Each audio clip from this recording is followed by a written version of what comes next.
I sometimes get attacked for being too positive, and I sometimes get attacked for being too negative. And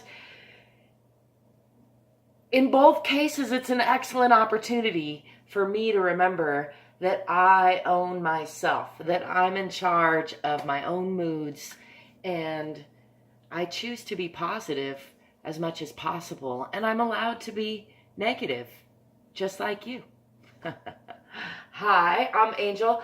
Thanks for stopping by my channel. I am getting ready to do some housework today. I'm pretty stoked about that. Getting ready to do some purging out of my office. I'm pointing because it's that way.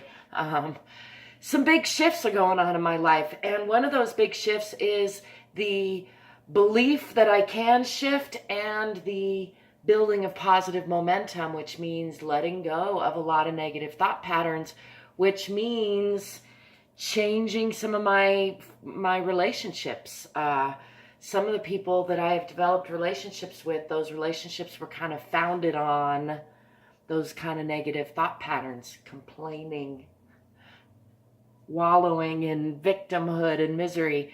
And I, more and more, I'm letting that go.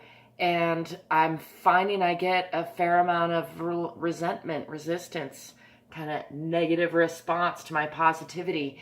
And sometimes it triggers me and wants to suck me in. It's like that pain body, as Eckhart Tolle would call it, wanting to suck me into that same lower frequency, only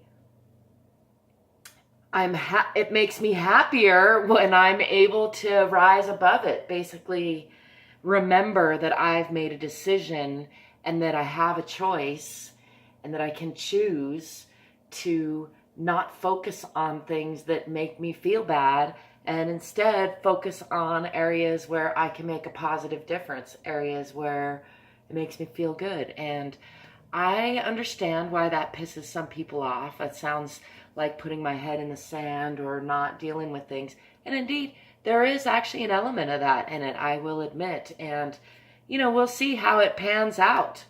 We will see. For me, I've tried diving down the negative pretty far.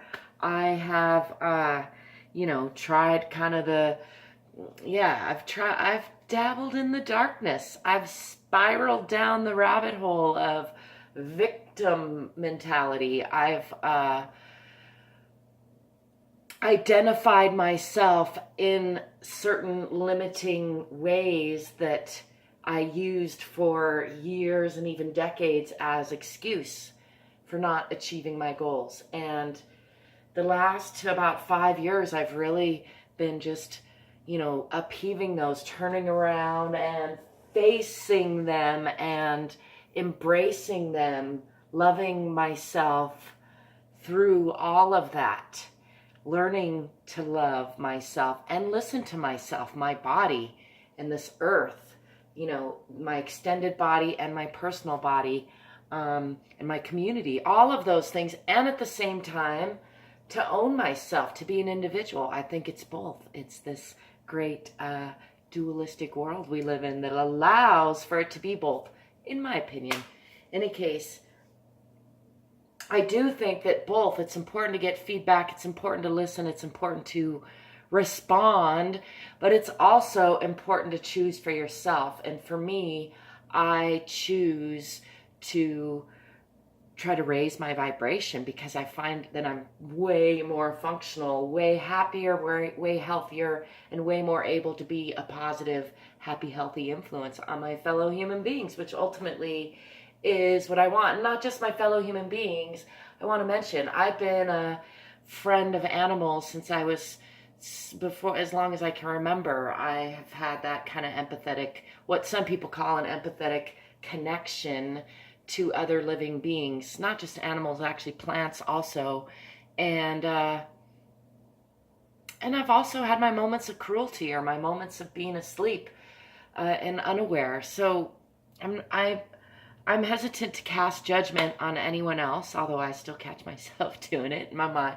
I really try not to, and when I catch myself doing it, I reflect on, what does that say about me? You know, when I find myself feeling resistant to what somebody else is doing, I take a pause to reflect on what that's, if there's a lesson there that I'm ready to dive into, but I also let it go quickly. I'm learning more and more routinely, just like doing my strength and stretch exercises.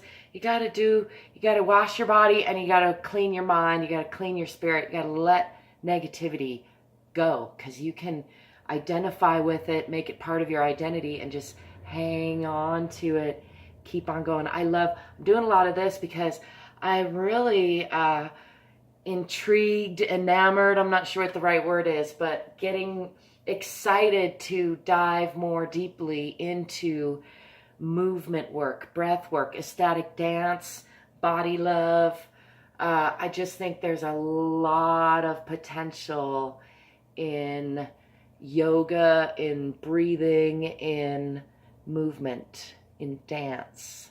So I'm looking forward to exploring that. If you've got any, want to point me towards some resources in that area, Gabrielle Roth was somebody that really first introduced me to ecstatic dance.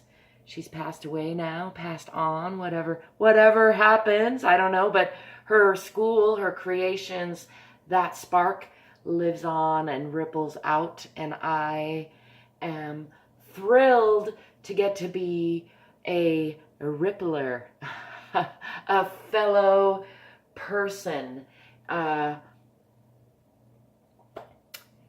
cultivate my own positivity and pass that along in this life. So I hope you're excited also. If not, if so, either way, let me know. I welcome your questions and comments. As always, you can find other ways to connect to me in the description below.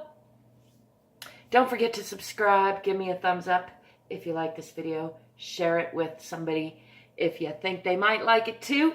And until next time, peace, prosperity, positivity, love, laughter, lightheartedness, and playfulness.